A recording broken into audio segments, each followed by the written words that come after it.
Hello everyone, my name is Hardy and welcome to the first episode of my Dark Souls Let's Play. Let's get started. Obviously we first need to create a character.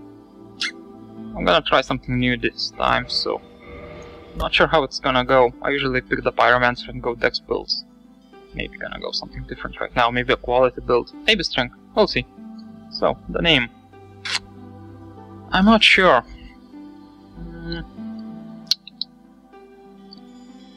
Yeah, this will work just fine.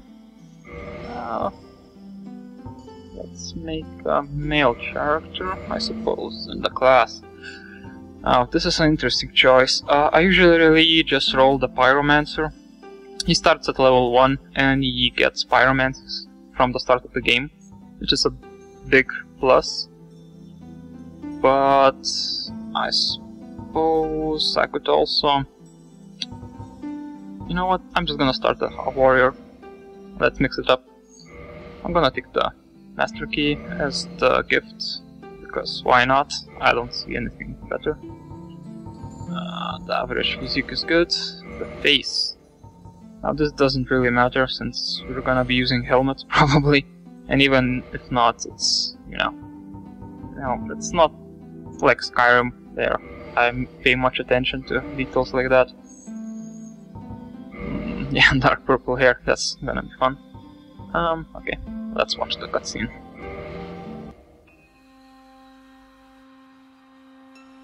In the age of ancients, the world was unformed, shrouded by fog.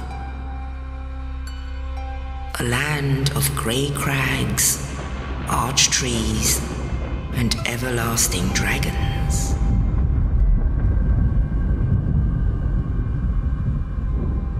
But then there was fire, and with fire came disparity. Heat and cold, life and death, and of course, light and dark.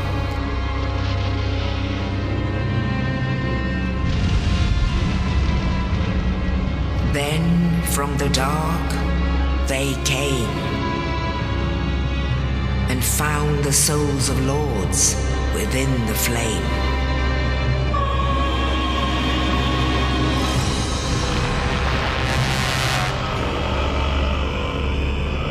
Nito, the first of the dead.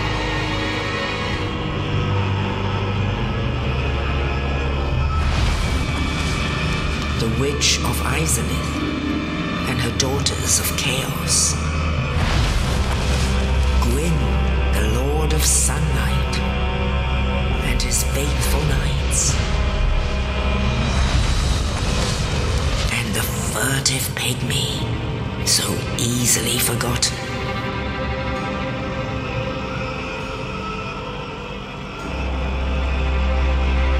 With the strength of lords, they challenged the dragons.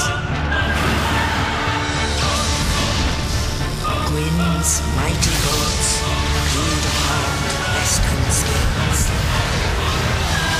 Witches weaved great firestorms. Nito unleashed a miasma of death and disease. And Seath the Scales betrayed his own, and the dragons were no more.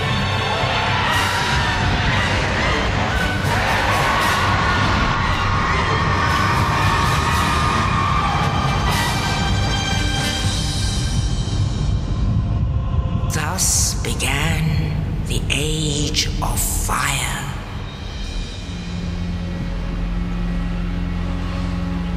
But soon the flames will fade, and only dark will remain.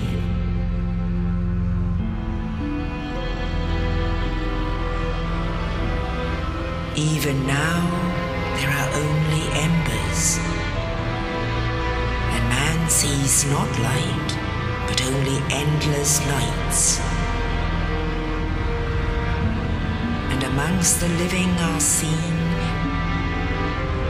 carriers of the accursed dark sign.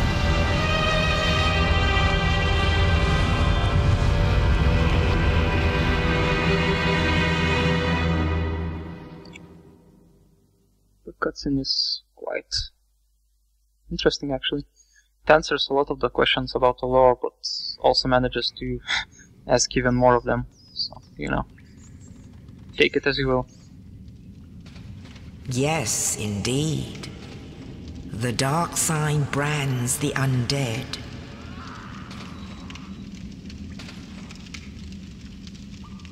And in this land, the undead are corralled and led to the north.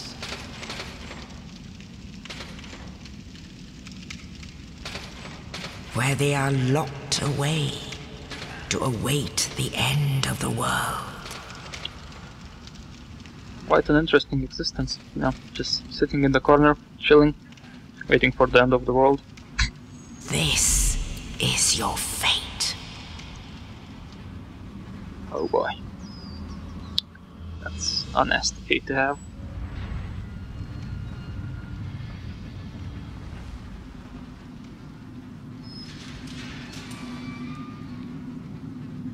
Oh, look at that face.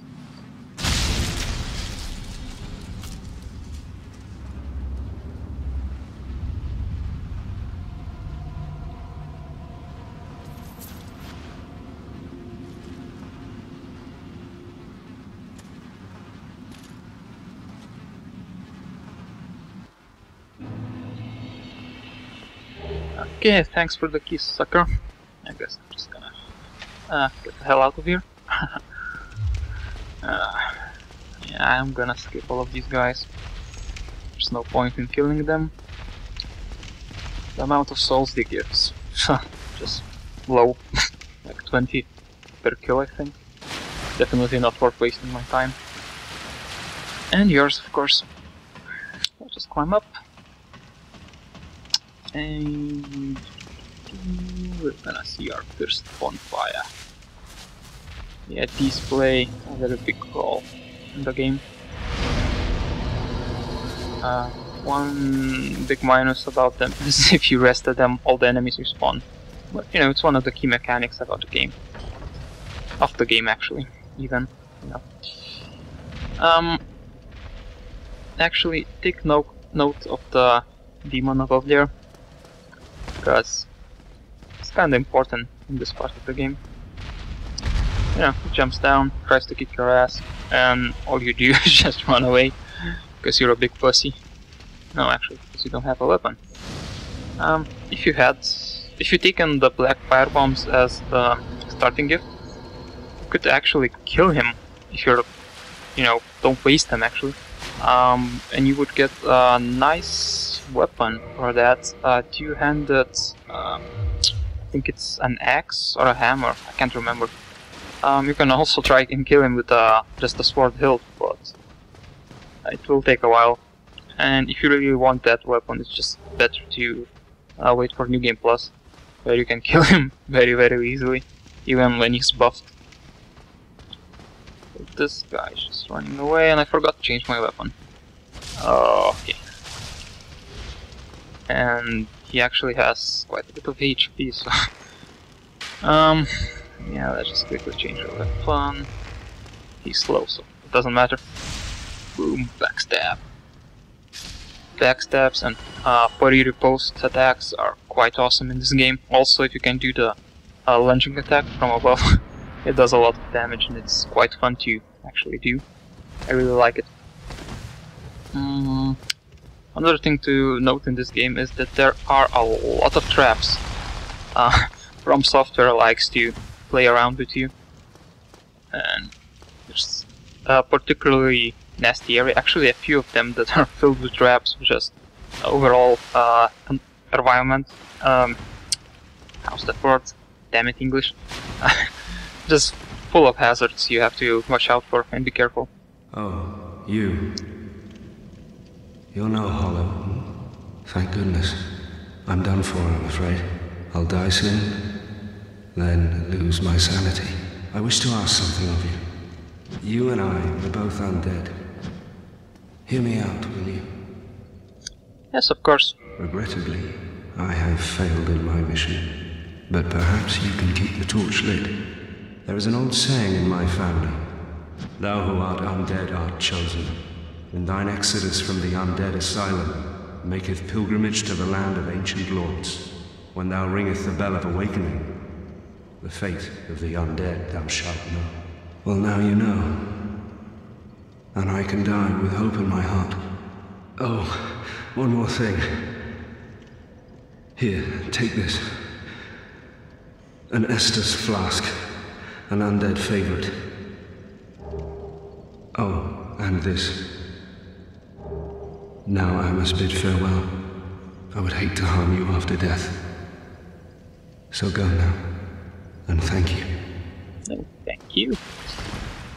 One thing I like, the game really does a nice way of introducing your goals and story, without actually having a quest system, like in the traditional Western RPGs and such. You don't get, do this and do that. They just tell you what you need to do and you just do it. There's no quest log, no quest markers, no nothing. They just let you experience the game, and I think it's really, really awesome. Let's kill this guy. And the visuals are also quite nice, especially with the X-Fix installed. The extra detail it provides is quite interesting and awesome.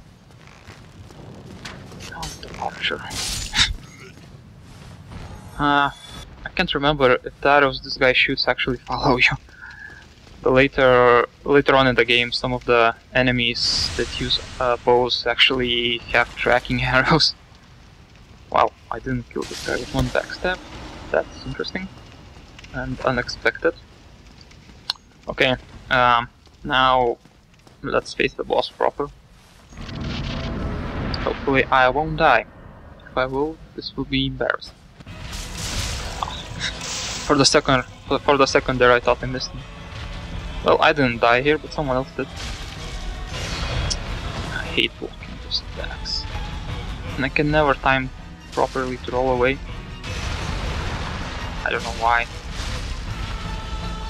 Like now, I wanted to roll, but it was too late. Oh, gotta watch out for this one. And do a few strikes. Sure I have enough stamina to roll away. Another thing to do is not get cornered, because the camera will freak out, and once it does freak out, it's gonna be difficult to run away from the boss. It's one of the issues of the game, I think. But it's not that bad. I mean, once you figure out that the camera is a bit wonky sometimes, you can avoid it essentially. Yay, we killed the boss. We got some humanity and the key. Actually, I wanna see how this guy died. Was fighting the boss? Yes. Oh. Oh, he just rolled into a hit. That's not a nice way to go. Okay, let's move forward. As far as plans for this character, I don't have any actually. I want to start using spears. I'm probably gonna pick up the winged spear just now. But I don't have a build in mind. I'm just gonna go as I like. Another cutscene, a short one this time. Only in the ancient legends it is stated that one day an undead shall be chosen.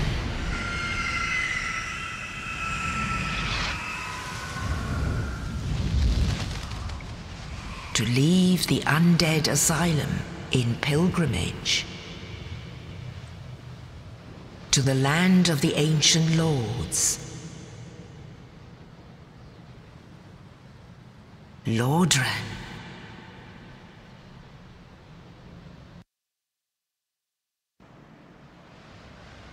Also, one interesting thing I noticed with this cutscene, those jiggle physics on the crow's feathers always drops the frame rate for some reason. Yeah, I find it funny. It probably uses Havoc, that's why. It feels like the physics engine is poorly integrated. And it's probably one of the main reasons for the frame rate drops, especially around water and particle physics. Okay, let's talk to this guy now. Well, what do we have here? You must be a new arrival. Let me guess, fate of the undead, right? Well, you're not the first, but there's no salvation here. You'd have done better to rot in the undead asylum. But too late now. Well, since you're here, let me help you out. There are, actually, 2 bells of awakening. One's up above in the undead church. The other is far, far below, in the ruins at the base of Blight Town. Ring them both, and something happened. Brilliant, right? Not much to go on, but I have a feeling that won't stop you. So, off you go. It is why you came, isn't it? To this accursed land of the undead? As I said, the game does a really well job of telling you what you need to do and what are your goals without actually having, you know, a standard quest system that essentially leads you by hand. Also, I really like the job some of the voice actors did for some of these NPCs, like the crestfallen warrior. I really like the dialogue and the way he sounds. It really fits his personality, you know. Okay, if you're a new player, never ever go here. The only reason I'm going here is because I want to get a weapon that I've never used much. And I actually might die. Why? Because these skeletons are quite higher level than I am, and they're meant to actually be faced when you're a bit later in the game. So, you know, it's kind of a trap. Actually, as far as I know, a lot of new players for some reason just rush to that area to find themselves getting killed over and over again. And, you know, my advice would be stay away from there just for now. There's no point in it. You will, you know, have a reason to come there a bit later. Okay, the winged spear. What stats does it need? It needs 15 dexterity. Let's equip it just now. Okay, I can't field it, I know it. Let's level up. Dexterity. Okay, I can actually put one more point in the tower. Okay, that's fine. And I suppose this is a good place to end the episode, so see you guys later.